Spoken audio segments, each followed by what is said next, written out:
next time, all five of us are on the podcast, I want to spend the first 20 minutes or something before we start recording, brainstorming ideas for the upcoming NFL season. How much money do we have from Liquid IV? Let's bet it all. Yeah, put it all. Yeah, we need one bet. Put it all. Ooh, Let's see. that'd be fun. We do that every single year. Save up all our sponsorship money to bet it all on whatever Trent says. I think after the Zencaster cut, I think we have about $65. All right, Dang, we that's need pretty more. good. Yeah. We I'm texting my friend right now. We're one Liquid IV order away from $1,000. You in? You didn't specify how much of a Liquid IV order, so I mean, although if y'all buy one item at a time, because we get a flat rate regardless of how much is spent. So if you spend, So we get $35. no matter what. Okay, how much does that Zencaster get from that? They get, I think, 35%. Wait, so Zencaster gets a percentage of the Liquid IV? Yeah, because Zencaster set up all the ad campaigns. So they get a percentage of the 35. Yeah. Okay. Did we ever get our coffee stuff? No, I need to email him again. I think it's only Golly. hey, he's the worst. Which sucks because my mom likes their coffee. Their coffee's she good. She keeps ordering it. Oh, really? I saw that Liquid IV is about to come out with sugar-free products, and that intrigued me. Oh, my shit. wife- Wrong group message. All right, so yeah, we're just gonna go through the tight ends. I sent think- that to like 6 group messages. I think I'm gonna do the ad read first, because if we're being real, most people are gonna listen to the top 10, because it's the tight ends, and then the rest of it is the tight ends.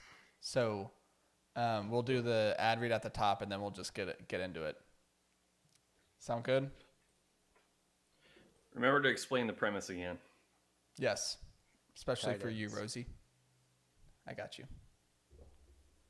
Honestly, though, after I changed Kelsey and Waller around, after that, I pretty much kept it the same. It doesn't really change all that much, especially with tight ends. All right, check. Maybe bring that up a little bit. Hello. Okay. Testicles. Testicles. That's good. Testicle. Yeah, you're good. Hello. Trent, you're good. Check. Okay. Check. I think we're yeah. all good. All right. Let's pause. Rosie beep, and then let's do this thing. Beep. All right, welcome everyone to this week's episode of Making the Call. We are continuing the month of rankings here at Making the Call, where we are ranking the top 32 running backs, tight ends, wide receivers, and quarterbacks just for the 2023 season, and just looking at it, general NFL, not specific to fantasy, although I'm sure some fantasy topics will come up on this week's episode and future week's episode. I've got Trent, Rosie, and Alex with me this week. Austin is doing his pastoral duties, hosting a tradition unlike any other, and that is Vacation Bible School. So he could not be here today, but we still have his rankings in order to get the consensus rankings. Just to reiterate, these rankings are just for the 2023 season. This is not a dynasty list. This is not for the next 3 years. This is if you were the GM of a team, all the rosters were wiped clean, and you were picking your top tight ends that you wanted just for this season, here's the list. And so all 5 of us made our list of top 32. We've taken the average of all of those, to make the consensus, making the call, big board rankings for each of these positions. So we've got tight ends this week.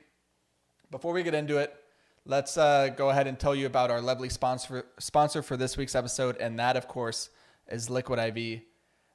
Trent likes to say that I'm a pretty basic human being. I have a lot of very basic interests. And one of my basic interests that I have taken up recently is a sport that has just been sweeping the nation coast to coast. Pickleball? Pickleball. Let's Exactly. go. You play it too? Oh, yeah. It's love fun. I love pickleball. We should get together and play some pickleball. I'm down. Oh, we should. Alex, have you ever played? No, I haven't. Okay. You'd Well, love it. you and I especially need to play because we live closest to each other of anyone here. It's fun. My wife and I were playing it last week, and we were playing it after work, so it was like 5 o'clock. It was the hottest part of the day. It was like 93 degrees, and I was just sweating bullets. And man, did I wish I had a nice, refreshing bottle of Liquid IV to help hydrate me through that pickleball match. It would have, hydrated me twice as fast as, the water alone that I had.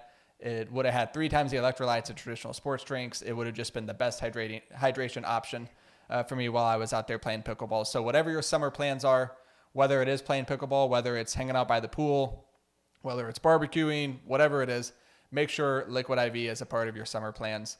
You can go try Liquid IV today, and you get 20% off when you go to liquidiv.com and use code MTC at checkout. That's 20% off anything you order when you shop Better Hydration today using promo code MTC at liquidiv.com.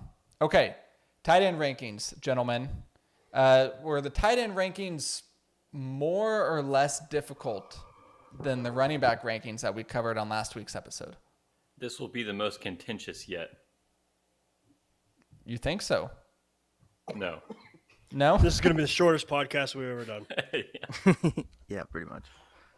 Is there, this seems like a dumb question, and maybe let's expand it outside of these top 4 positions and just look at all positions in football. Is there a position that is more top heavy than tight end?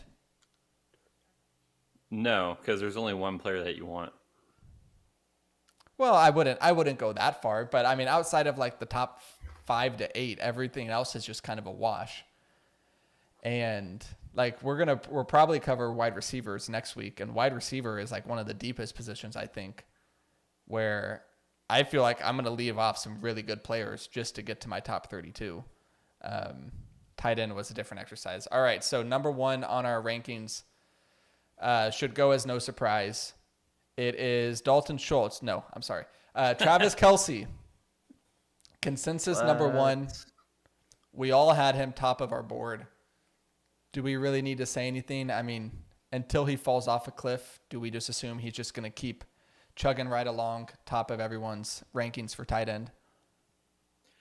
I guess so. I'm a little bit worried about him getting old. Not going to lie. Because it's a physical position that he plays. But he's still the best, so.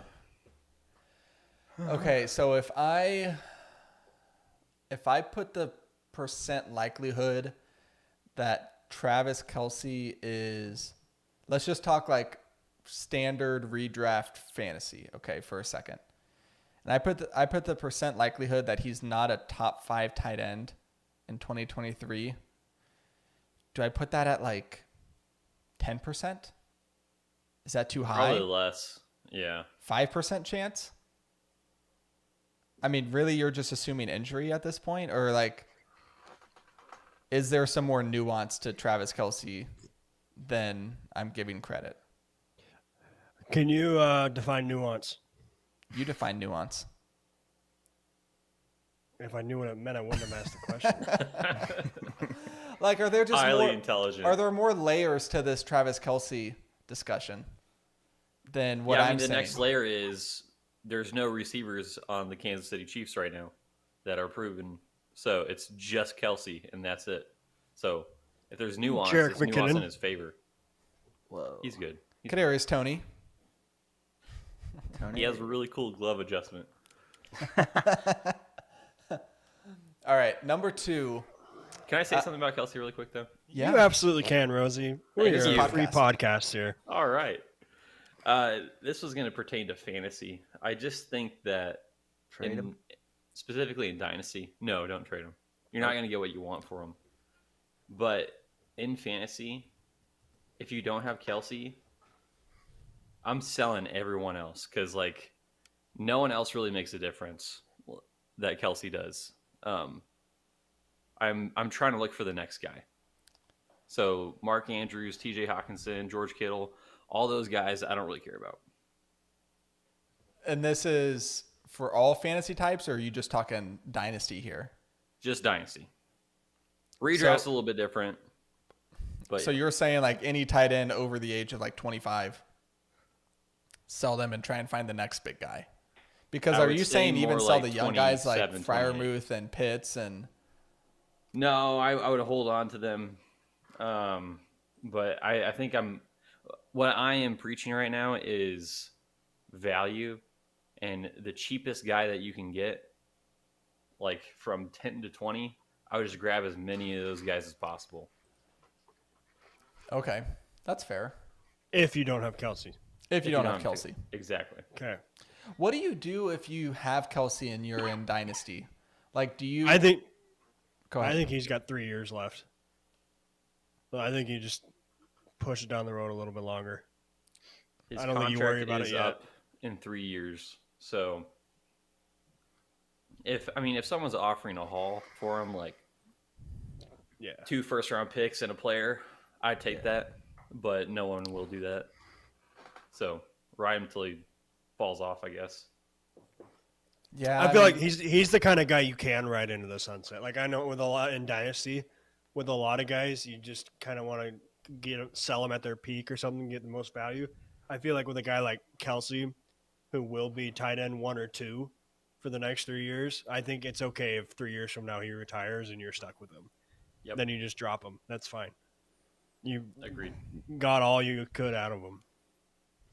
that's fair. I guess to Rosie's point, unless you're getting someone to overpay for his value, then yeah, just ride it out. Because I've, in most of my leagues and most of the years that I've done fantasy, more times than not, I don't have Kelsey. But the seasons when I've had Kelsey, it is unbelievable. Just like how much better your life is when you're playing fantasy, because you don't have to worry about the tight end position. Like you have the best option, and it's not even close. Like it's unbelievable. Does anyone here, do any of you, because I don't, do any of you three have Kelsey in any of your leagues? I traded him for Justin Jefferson. I don't have him. You I don't traded have him him, and Alex? Cooper Kupp Nope. for Justin Jefferson. It was a pretty hefty price tag, but I was willing to pay it. I think that's worth it. I mean, you said, so it was him and Cup for JJ? Yep. Yeah. That actually I feels, don't think there was anything else. There might have been something else. I might have added like a 2nd-round pick or something. that feels pretty fair, I think. Yeah. I mean, I'd much rather have Justin Jefferson, but Yeah. I understand it. All right, next up, he came in with an average score of 2.8. His rankings Favorite ranged Rosie. anywhere from 2 to 4. And you can guess who had him ranked 4th. And it is Mark Andrews, tight end for the Baltimore Ravens. So Rosie had him 4th. Austin and Alex have him 2nd. And then myself and Trent had him 3rd. So, Alex, I want you to make the case first. Why is Mark Andrews the number 2 tight end for the 2023 season in your mind? I think it's sort of the same case as Kelsey. Like, who's really on the Ravens receiving corps besides a washed-up Odell and Bateman who can't really stay healthy? Like, he's still going to be the leading receiver / target catcher. He's going to be the 3rd down guy when they need to gain the line. And I don't know. I don't see him falling off this year when Lamar's coming back too. Like, he still put up the production last year without him. So, and he's Lamar's guy. Okay, I agree with you there. Rosie, you have him ranked 4th. So we're going to get to the other 2 guys you have ahead of him at some point throughout this. But what made you drop him down to 4 in your rankings? I mean, I wish I could rank him lower. I wish I had it in me because I don't think he's all that good. I think I feel comfortable taking a victory lap last year after everyone was, saying that he was in competition with Kelsey as a number one fantasy tight end because he finished first last year. I said that wasn't 2 going years to happen ago. again. Yeah. Well, sorry. Yeah. I'm still in 2020. I know. I got you. I was just clarifying for the listener. Yes.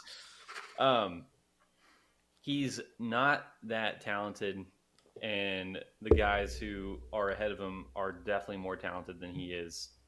And I gotta disagree with Alex. I think that he has more receiving competition this year than ever before. Because Odell might be washed, but I would still take Odell over Demarcus Robinson, who was their wide receiver 1 last year. So Yeah, it's Never even heard of that guy. It's marginally better. It's marginally better. I'll give you that. And they drafted what, Zay Flowers? Zay Flowers, yep. And Isaiah Likely is there, probably taking another step. J.K. Dobbins is back. I'm sure they're going to throw the ball to him a little bit more. I don't think that you're going to see a very good year from Mark Andrews. Really? I think he'll be fine, but I just think like how every other tight end's fine. Okay, I think you're missing out on a piece here with the Ravens, and I don't know if you consider this, Alex, by putting him second, but they don't have Greg Roman anymore as their offensive coordinator, who he was a very run heavy, like the type of offenses that he's run historically has been mostly run heavy with a little bit of pass sprinkled in there and play action, and Todd Monken is way more.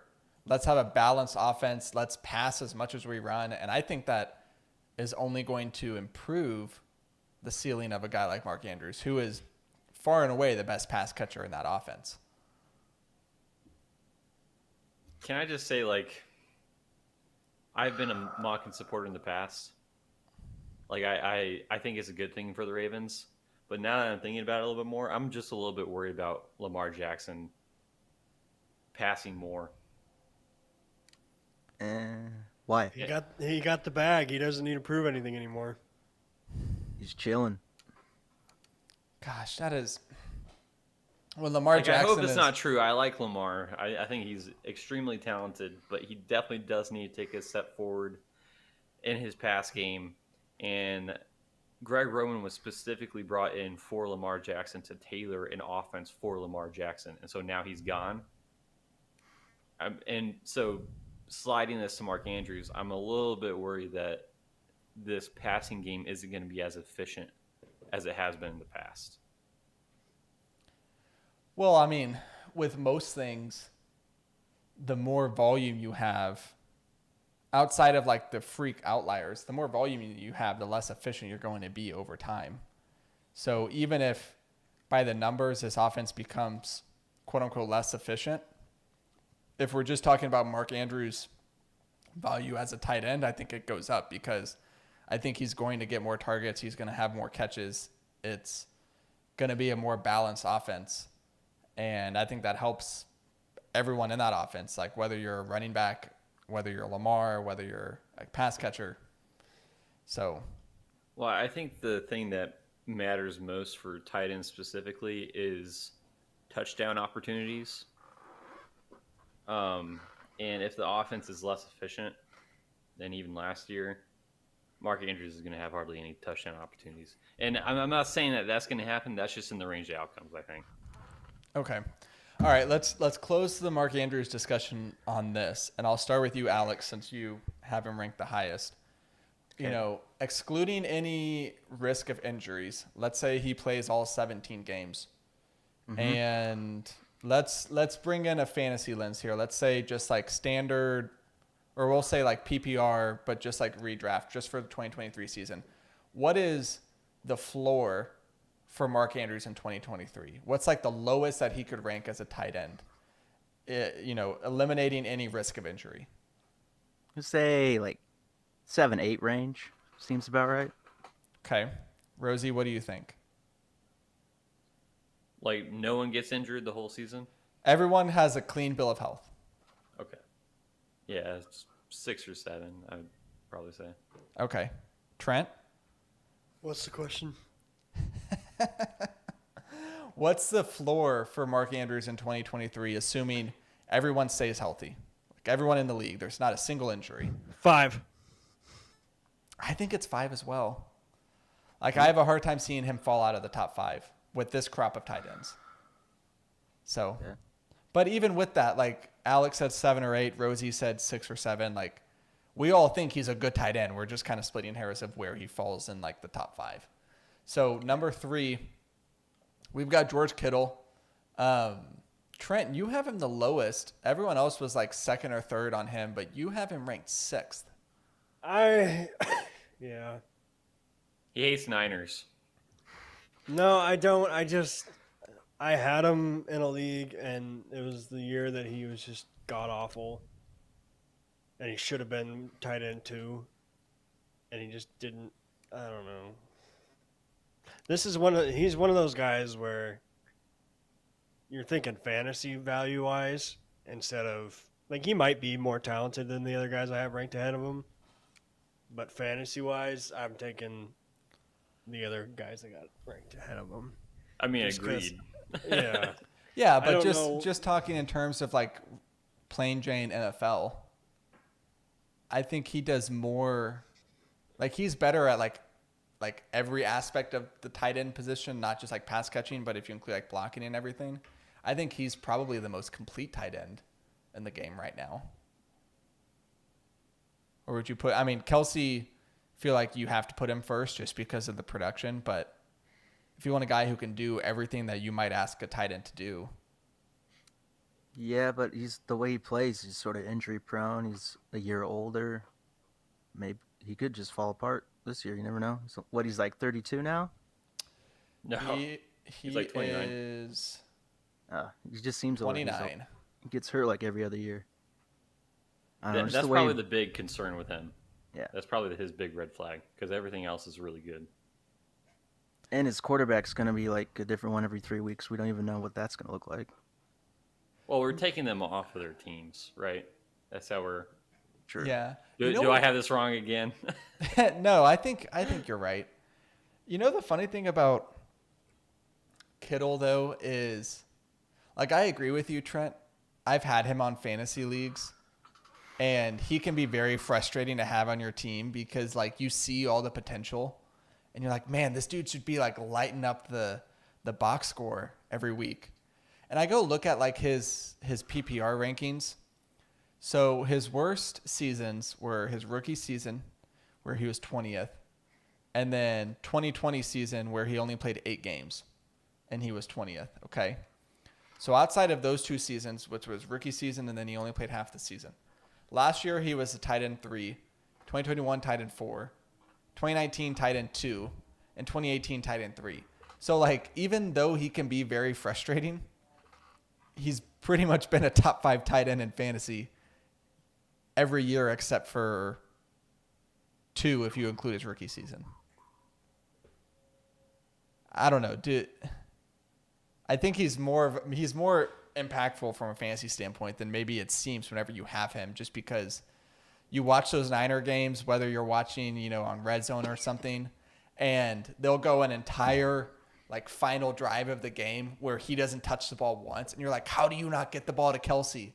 And you're like, I need 12 more points to win or something. But Well, it's hard to get the ball to Kelsey when Kelsey's on the Chiefs. or Kittle. You know what I meant. But Just want to clarify for the listeners. thank you. No, I appreciate it. Yes. Hold each other accountable. All right, next up, the first tight end for many of our our silly teams, TJ Hawkinson. Woo, you suck. Used to be on the Lions, Rosie's team. Now he's on the Vikings, Trent's team. And he comes in number 4 in our rankings. I've got him 4th, Austin 5th. Alex has him 6th. Rosie has him 8th.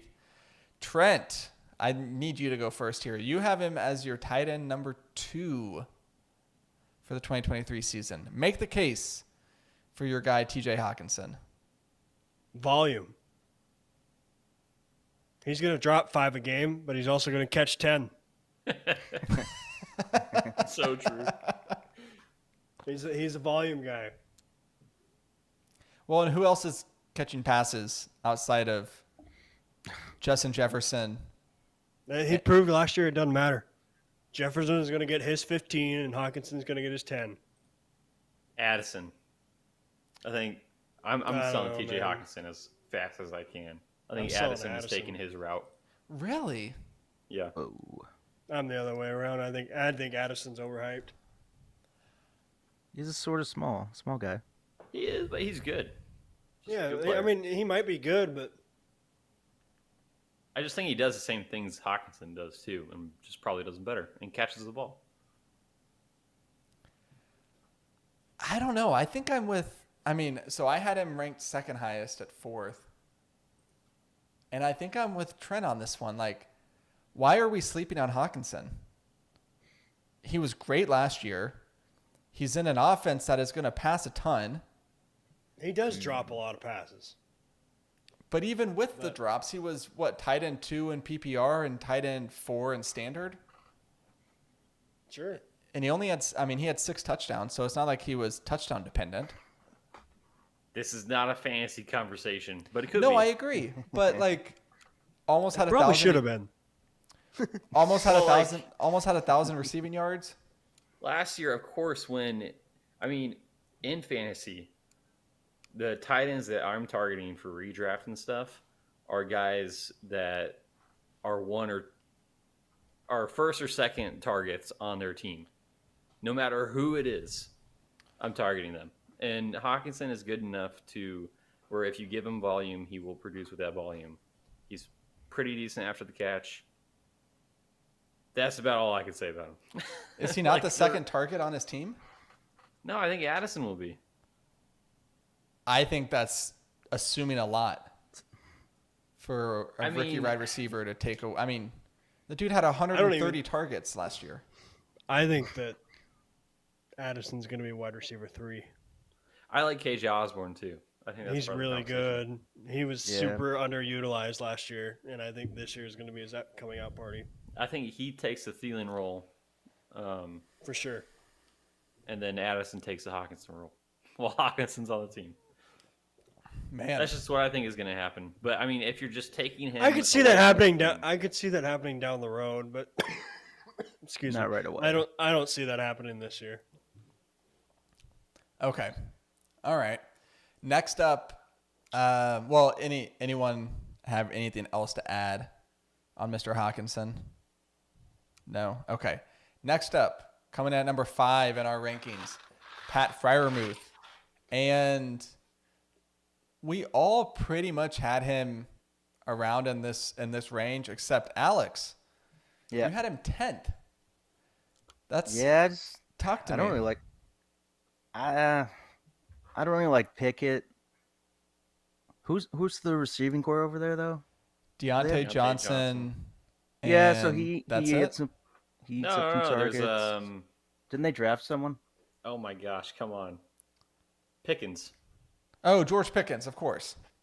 Pickens, and they run the ball out. They're balanced. I don't like Pickett, like I said, and he's still in the top 10. He's just fringe. He's got to But sort of this prove it. isn't to a me. team conversation.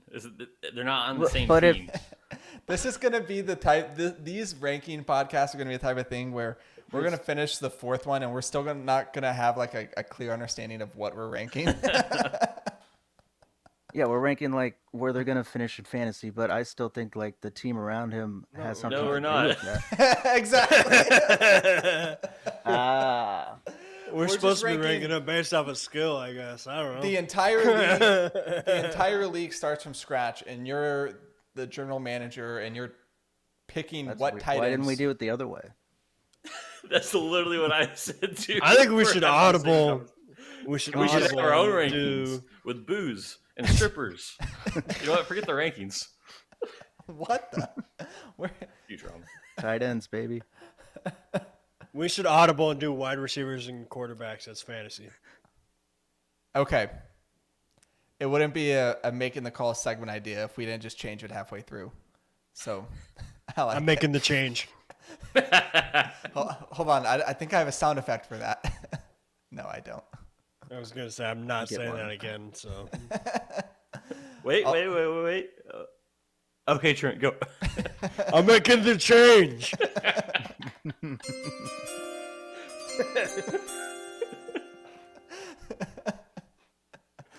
Also, Alex, I caught your. I want you to know I caught your tight end joke. I got it from like 10 seconds ago. All right, so we'll do fantasy the next 2 weeks, but I guess for the rest of this, we're just ranking the top tight ends for 2020. Willy nilly. Like skill wise. Yeah, yeah, who's the best? If you were drafting these tight ends based on everything you know about them, just for next year, where would you draft them? Because we all know everything about every tight end in the league. That's true. Yeah. And I got some rankings to change. Did it all the other way. Well, I'm surprised you had Pat 10th, even if you were just talking fantasy. I mean, I don't know, man. He seems like an average tight end to me. Like nothing really wows me about him. he's like the new TJ Hawkinson. He's not flashy, but he gets the job done. Hawkinson is flash or turd. Like, Okay, fair. I mean, I think So Pat he's Freiermuth hot is- garbage. Yes. I would compare Pat Fryermuth more to Jason Witten. I think he's a perfect Jason Witten comp. All reliable. Hmm. Terrible at high school football coaching. I don't know about that. I do. Rosie's like, I can neither confirm nor deny that last allegation. Abstain. Oh my goodness. Okay. Let's see. Next up, I think we're going to need to spend a little bit of time on this guy. All of our rankings were pretty close, but I still want to spend some time talking about him. And it's Kyle Pitts. We have him 6th on our rankings. Like, what's your expectation for him in 2023? Because he had a great rookie season. They didn't use him at all last year, and then he hurt his MCL or something. He's got all the physical traits that you would want in like a modern day tight end. So like, where's your head at for Kyle Pitts in 2023? Because I've got him in a few leagues, and I get trade offers like once a day for him, and I don't know how to value him like in a fantasy sense, just because he was boom in his rookie season and he was bust in his sophomore season, you know? Can I help you? Sure. Do you believe that he will be successful? Long term? Yeah. I mean, I think so based on what I know about him. Because he's not going to bust out of the league. Or he's not going to be average. Like, he's not going to be just an everyday guy. He's going to be great, or he's not going to use it all. So, That's fair. I mean, we'll see. I think Drake London is better than him on his own team, but they should pass more, which will give Pitts more opportunity. I guess this is a fantasy conversation, but I don't know. I don't know about Pitts. I just haven't seen enough to where I can say that he is as good as he was built coming out. All right, that's fair. I mean, Trent, where's your head at with Kyle Pitts? Like, Where's your hat? yeah, where's your hat? I'm wearing a beanie right now. Kyle Pitts, that guy right there. He is the 5th best tight end in the league. I don't know why you asked me the question. You're looking at my rankings. Well, but In all seriousness, though. you're such a douche sometimes. Whoa, can we say that? Yeah, I'm leaving it in. Mark that out. That wasn't very nice of you. Okay, I'll mark it out so our listeners don't know what I called you. Yeah. Even better. Liquid IV would not approve. I've gotten 2 Liquid IV sales while we're on this pod, so I don't want to hear anything. Have you really? Nice.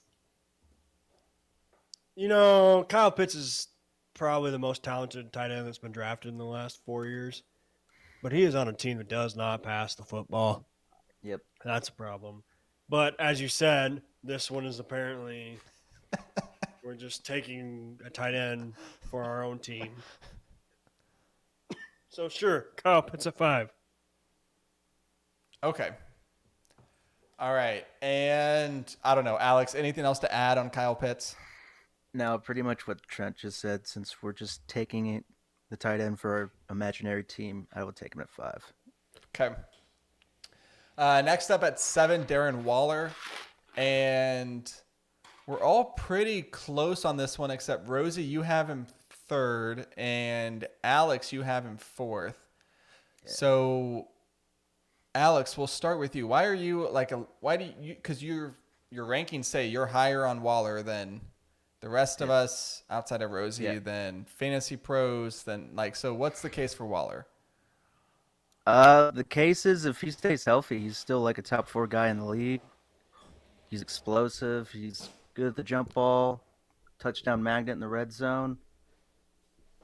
And I really like his new situation he's moved into in New York. Can we say that still or no?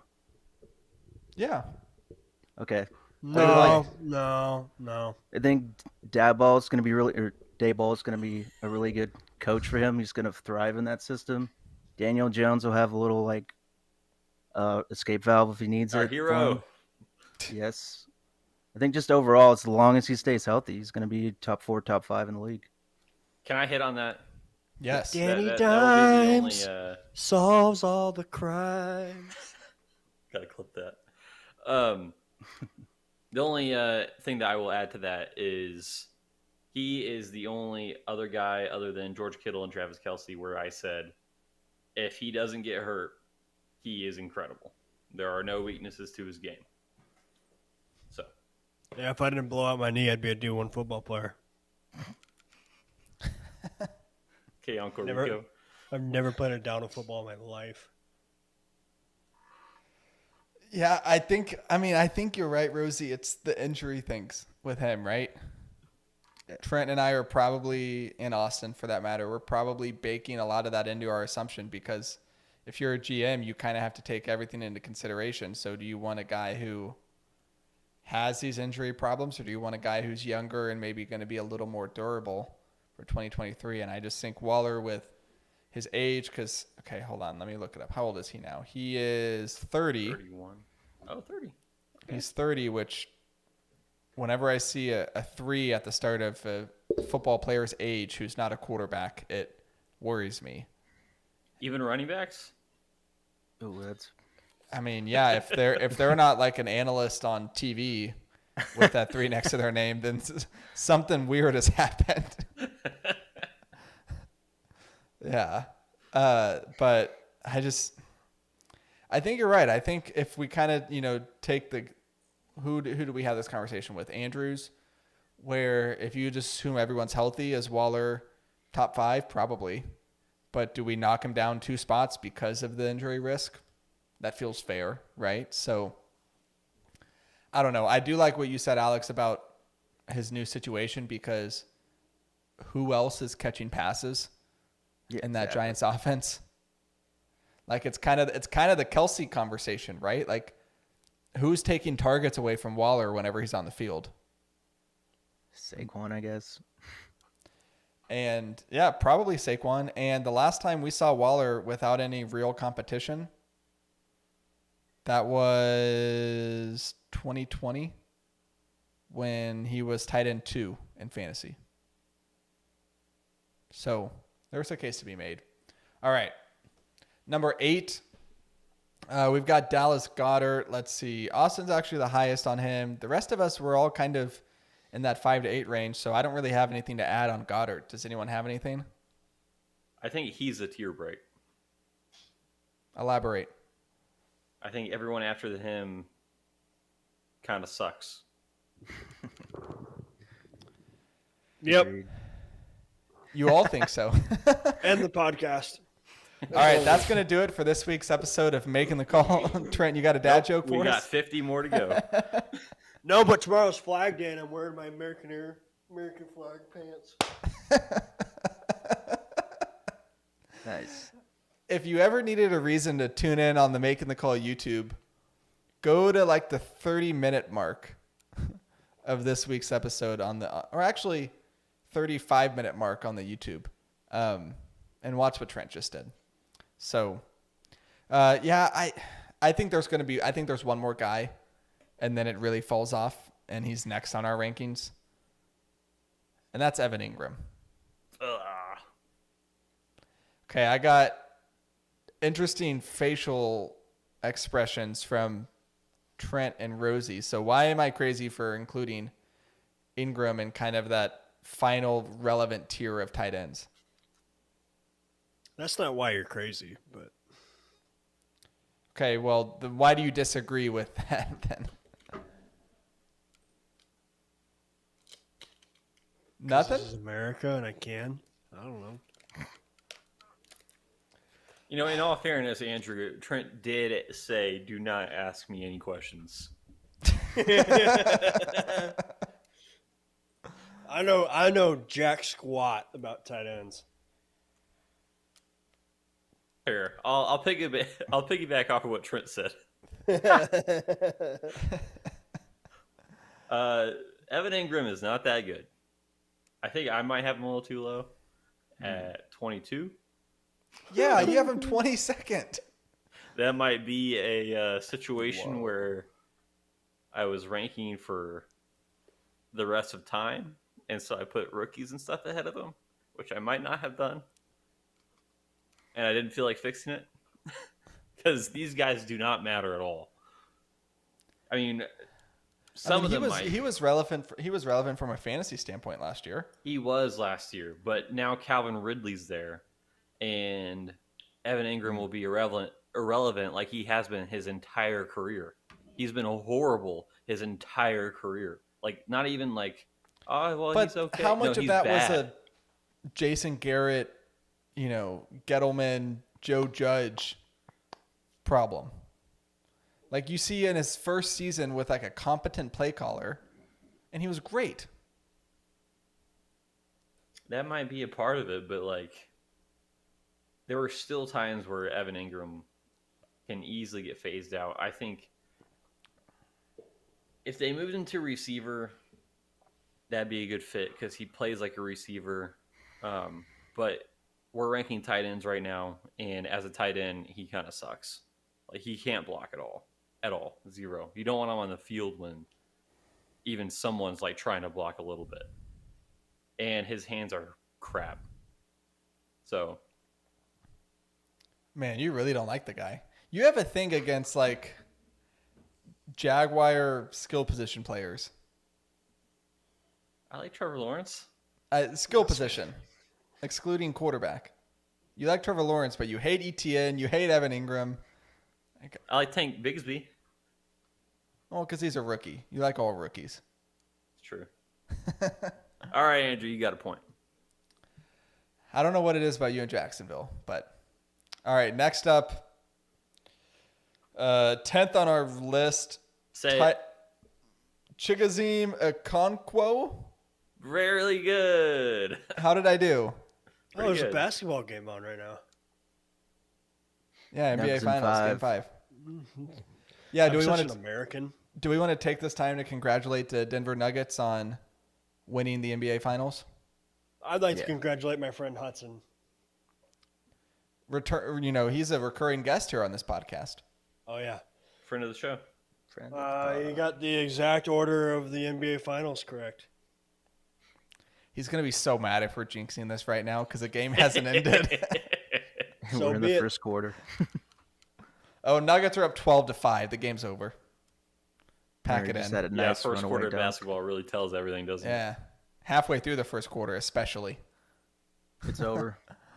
All right, so we've got Okonkwo 10th on our list, and we all kind of had him in that range. So, Yeah. yeah, nothing really to say there. I don't think I've ever seen him play live on TV. So, yeah, I think I've seen him a few times.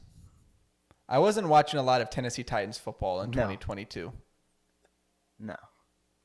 Yeah. He looked really good when he had the ball. And his, not to be, Trent. why'd you Tight have to do ends. when I was talking? He just okay. Continue, Rosie. His advanced stats are crazy. Like they're really good. They're like Kelsey stuff. Like if it's one guy who is outside of the Dallas Goddard range, I'm buying him. Okonkwo. I think he's really good. What kind of advanced stats? Like, do you have anything off the top of your head that Like- you know of? Yards after the catch, he was like top 5 among tight ends.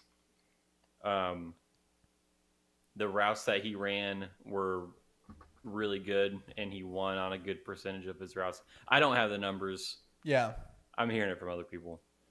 I'm gonna But- see if I can pull it up as we're kind of talking through this.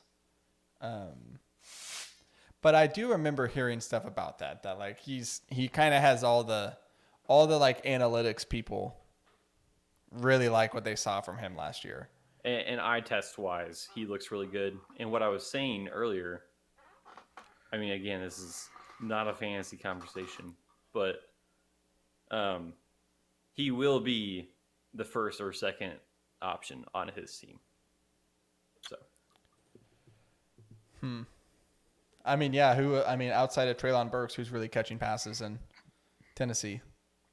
Now, who's throwing passes, I guess, is a bigger question, but Tannehill's good, or Levis. Levis is also good. I don't know, man. I've heard some One of them will be good. I've heard some questionable things about Levis from OTAs, and remember my rule about off-season headlines. If it confirms your bias, then you believe it. He's also been really good in OTAs. Those aren't the reports that I've been reading. It's been both. Not according to my sources. All right, so we've got Okonkwo at 10. We've got David Njoku at 11. And here's another big swing. Rosie, you've got him ranked 23rd. He's fine. Same thing with what I was saying about Evan Ingram. I probably would have ranked him a little bit higher. But All right, let's he's not If that you good. didn't, we wouldn't have stuff to talk about. So thanks for doing that, Rosie. You're welcome. do this, because do we all agree that like once End you the get podcast. outside the top 9 or 10, it really gets rough from a tight end standpoint? They're all Who's fine. our highest rated rookie? That's what we should be talking about. There's one. Nice one, Dalton Kincaid, tight end for the Buffalo Bills. The small town in Buffalo. We have him Never ranked gets old. 18th. Rosie Cannot- likes him a lot. Rosie, why do you like him? He's extremely athletic. His tape is insane. He can fill a spot on Buffalo that I think they need. Hasn't been good in OTAs, is what I've heard.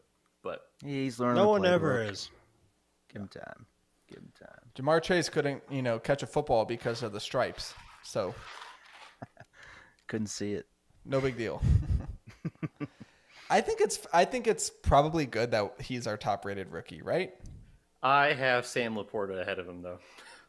And what team does he play for?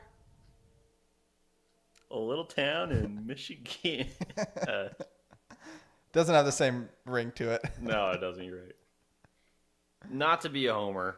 I'm trying not to be. I really am. You have him ranked 11th.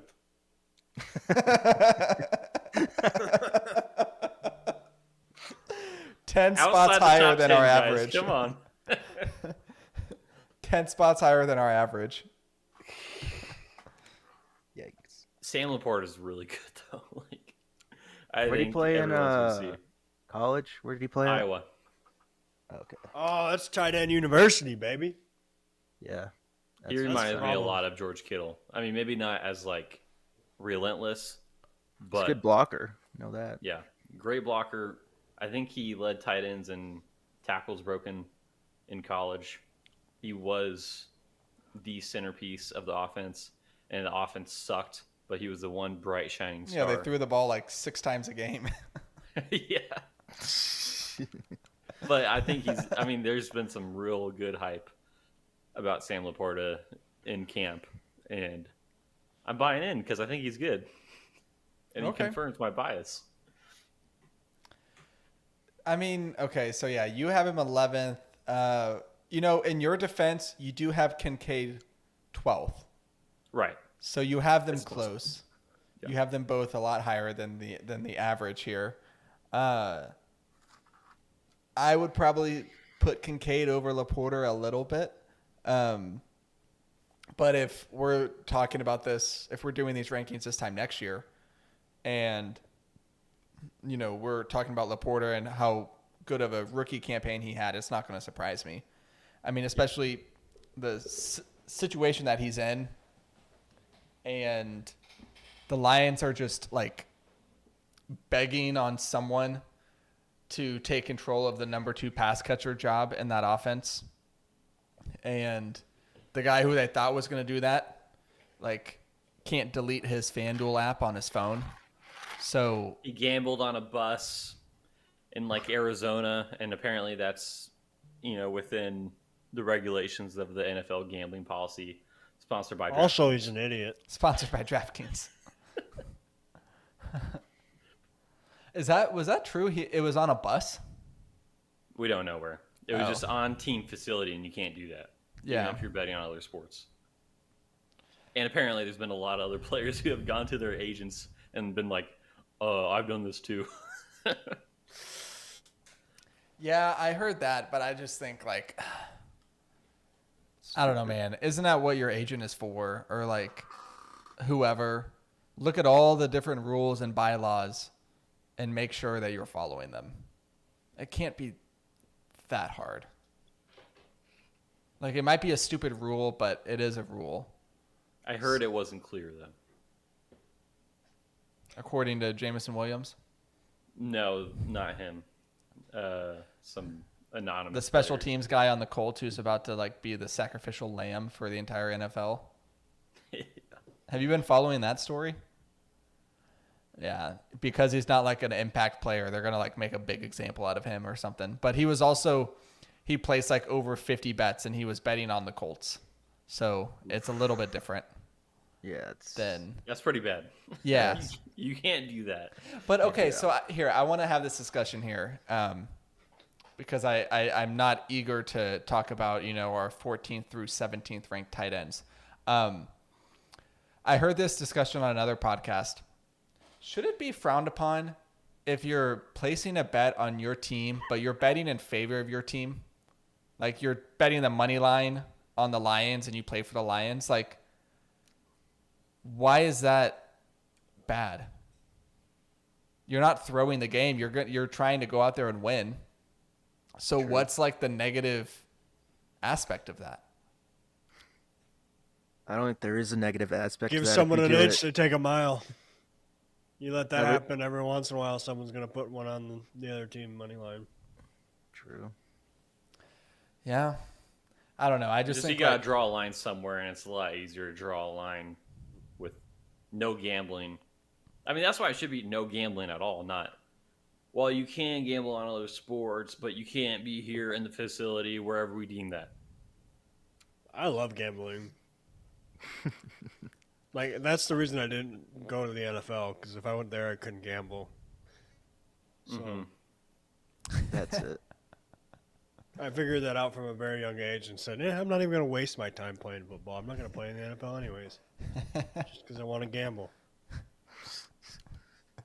there you go. Yeah, I don't know. I think it'd be pretty funny if like you could bet in favor of your team. And it's like, here is, CeeDee Lamb's same game parlay for week 4 That's against, gonna be the same. That's gonna be a thing, dude. against the Commanders. And it's like CeeDee Lamb over, 62.5 receiving yards plus 1 anytime touchdown, and the Cowboys win. And it's, I don't know. I think that would be enjoyable. But That's just the next step in this iteration of like adding betting lines during the game. Like, the minus 200 team is winning right now. That's going to affect some people. That's what the announcers say all the time. That's going to affect some people. yeah, I wish that they could be more just like upfront about it, because you're right there. Like, a lot of the announcers are still very careful about what the wording they use, where like a field goal in garbage time goes through and it pushes it over, pushes it into the over, and Jim Nantz is like, well, a lot of people are really happy to see that field goal go through, and it's like, okay, everyone knows what you're talking about. Just say it. The line was, the line was 53.5. That field goal pushed it to 54. Just say that. It's okay. I think it's funnier when Jim Nantz does it, but everybody else has to say it. All right, that's fair. Yeah, Jim Nantz can do it, but Well yeah, put. that's fair. Okay. Let's see. Where were we? So we had Njoku 11, Schultz Can we at just 12. pick like 2 more guys?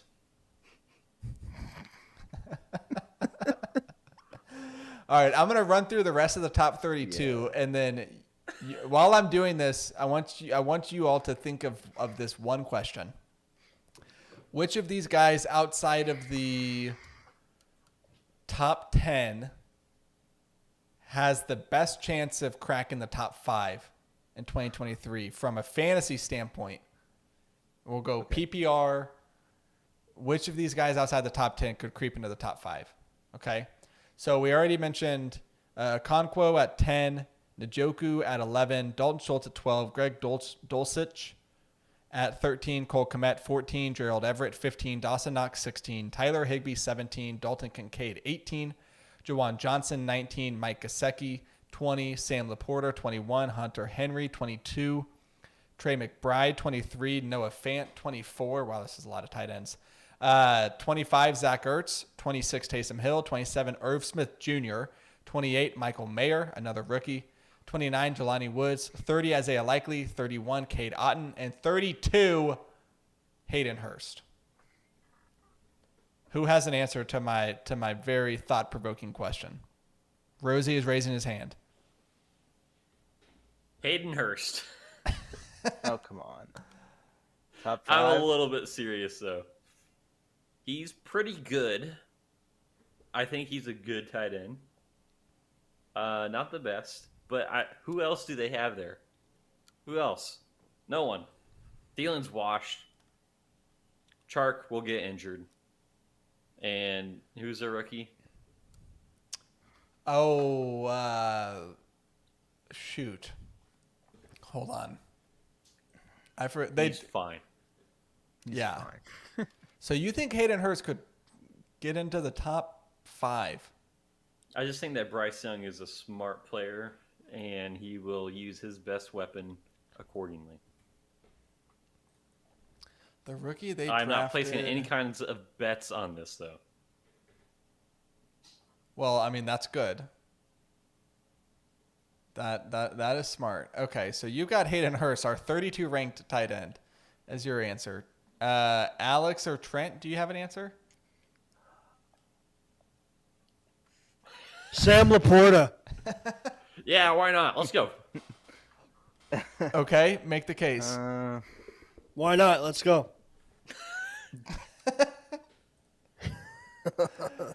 Golly, man. He reminds me a lot of was George Kittle that he reminds me of? Yeah, he reminds me a lot of George Kittle. He might not be as like what's the word? Relentless. Might not be as relentless as George Kittle. But he shows a lot of aspects of George Kittle. He's from Tight End University of Iowa. He looks real good, and Jared Goff likes his tight ends.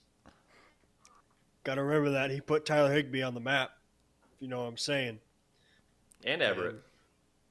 And that Everett guy apparently. Great analysis, Trent. That was No, fantastic. you said he was you said Everett was terrible. What? I don't think we No, you covered said Everett. Ingram. Ingram. You said Ingram. They're all the same after 6.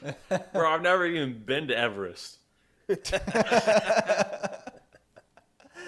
Alex, who's your choice here? I'll just go with Greg Dulcich from the Broncos. Sean Payton likes to utilize the tight ends well. Good little outlet for Russ, so if they get the passing game cooking, I think he's going to get a lot of red zone opportunities. Okay. I'm surprised no one picked pretty much the only tight end outside the top 10 who has had a top 5 season in fantasy before. Taysom Hill. No. Who? Any other guesses? Tyler Higbee. No, this guy changed teams, but he stayed. Mike he Gesicki. He stayed in the same state. I'm talking about Dalton Schultz. Schultz. Oh, that guy. Who else is catching passes in Houston? Didn't they draft a couple rookies? Is Mechie? Hutchinson? Yeah, Yeah, so it's a Mechie's- bunch of rookies. And Mechie's cleared. Cancer comeback.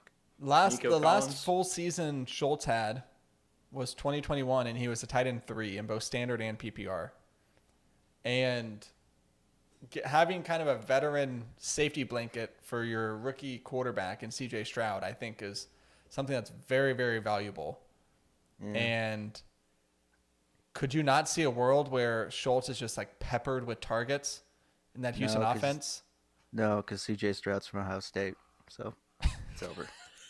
Gosh dang it. Well, He's Schultz is drinking my the pick. Kool-Aid. Schultz is my pick. I think he probably has the best chance out of the guys outside the top 10. All right. Those are our top 32 tight end rankings. We finished a little early. Anyone got anything else on your mind that you're like, hey, let's just, let's end the podcast with this? I only got 2 responses from the top 100 dynasty rankings, so I'm not doing it. I'm not doing the article. He's quitting. I'm done. I really liked your Writer's top strike. 100, especially we've got the new table format on the Substack. It looks It looks so good. so clean. Ooh. Go check it out. Maybe I'll do it anyway. Go You're ch- up 4 now. We jinxed it. The Heat are up 4. The Rangers are getting back on track. They're up 4 against the Angels right now. The So, Rangers. Let's Yeah. have a live reaction. well, it's commercial break, so there you go. Do play-by-play of the game. Yeah, right go now. check out Rosie's top 100 rankings. We've got them in a new table format. It just looks very, very nice. View it on the Substack app. It looks even better. Trent, Alex, anything? Not really. No? All right, 19-5, let's wrap the Happy podcast. flag. Happy USA Flag is Day. going to beat Mexico 2-0 on Flag Day. Thursday. It's a tradition. Dos El Cerro. What's the state of? Well, let's talk about this. Messi is Messi. coming stateside, That's playing fun. for Miami. Yay. What do we think? What a guy. Suck it, Saudis. I mean, it'll make it a little bit more entertaining. You definitely have to watch the Miami games now. I don't know if he's going to be playing a full slate of games. He might take off like 35% of them, but he's still going to score a lot. He's a couple years past his prime, but still a decent player. Probably top 5 in the league immediately coming in. No, Paid top 1. crap Sorry, ton. top 1. Yeah. I was gonna say, come on. What? Yeah. Anybody have an But, Apple TV subscription that I can use? Well, you have to pay for the Corey might. MLS package on top of the Apple TV. What the heck? Yeah, it's I ain't sort of paying that. expensive to watch a lot of mediocres. But hey, if you do, then you could say that you are paying Messi to play in the US. That's true. Because he gets a percentage. That's true, yeah. You can Apple DM him, TV. be like, "Hey, I'm your boss now." Yeah, he's getting a percentage of that. He's getting like a percentage of sales from Adidas. He's got a stake in ownership for the Miami club, Yeah. and he turned down $1.6 billion from the Saudis. To go to the worst team in the MLS currently. Okay, let me ask this. Is Messi coming to Miami the equivalent of like LeBron finishing his career going to play in like the Euro League? Goes to play for Real Madrid, where Lucas came from. Like 38. Oh, maybe. Real Madrid. Yeah. Yeah. They have The a, best- Messi's basketball always team. said he wants They to have a end his basketball career in team? Miami. yeah. That's where Same Luca logo played and before he everything. got drafted. Oh, What'd you say, Trent? Messi's always said that he wants to end his career in the MLS, and everyone knew it was going to be Miami. It was just a matter Yeah. of time. Just hang out with David Beckham. Yeah, Di Maria wants to come over too. I guess Miami. Messi and Di Maria are butt buddies. Super team. But I hear Di Maria may be going to the Saudis for a year or two. Man. So Yeah, we got the Live PGA merger that's likely going to get shut down. that's. I don't Yeah, even that was- like golf, and that ticked me off. Yeah. Can someone explain that to me? But like I'm 10. So basically, the Saudis bought the PGA. Like the Saudis are going to be the only outside investor for the PGA. And Right after the PGA paraded them around for being human rights yeah, terrible people.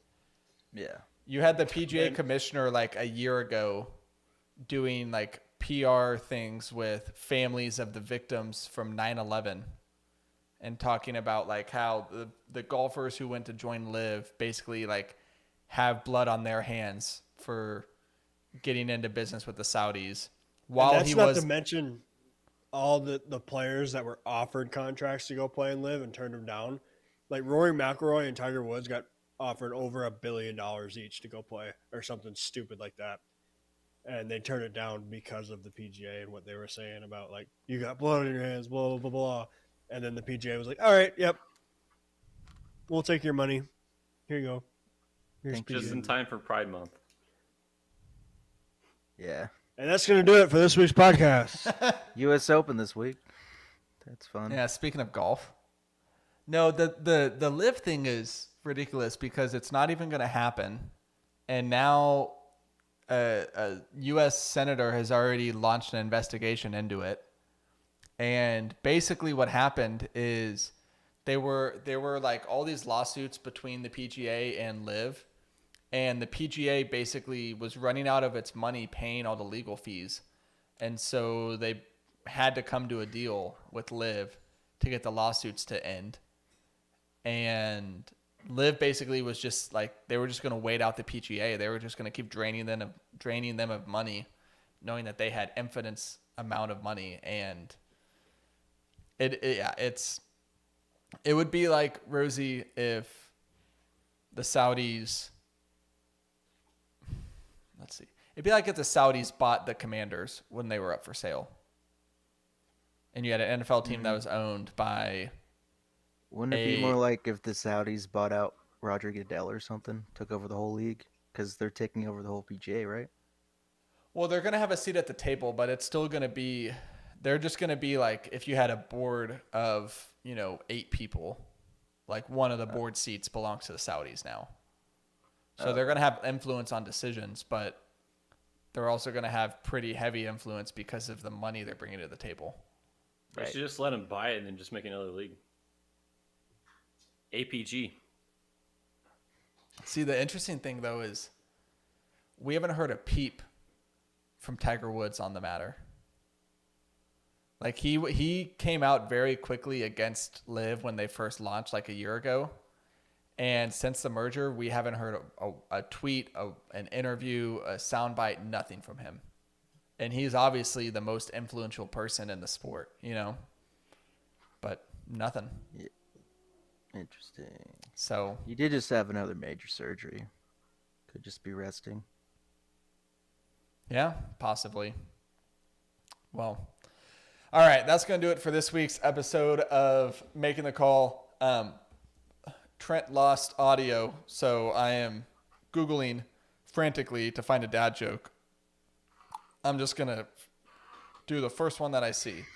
Let's see. I used to hate facial... Actually, I can't do this one because I can't grow facial hair. Let's see. Go on to the next one. Revealing. I'm afraid of speed bumps, but I'm slowly getting over it. The delivery was great. Good. All right. That's going to do it for this week's episode. Y'all want to do wide receivers next week? Yeah. And we're Yeah. only doing it in the terms of fantasy redraft. Is that what we're doing? Yeah, like Dynasty Well, fantasy. No, Well, no. We already have that. also Redraft. just 1 year too, so Yeah, redraft wide receiver rankings coming up next week. And yeah, that's going to do it for this week's episode of Making the Call. Thank you to Trent and Rosie and Alex for joining this week.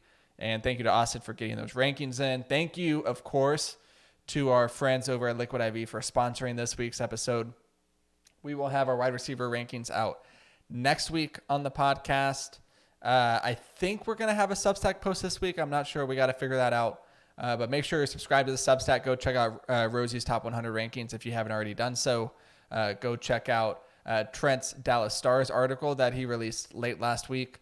It was a good kind of in memoriam for the Dallas Stars season. So make sure you go check that out. I hope everyone has a fantastic rest of your week, and we will see you next time.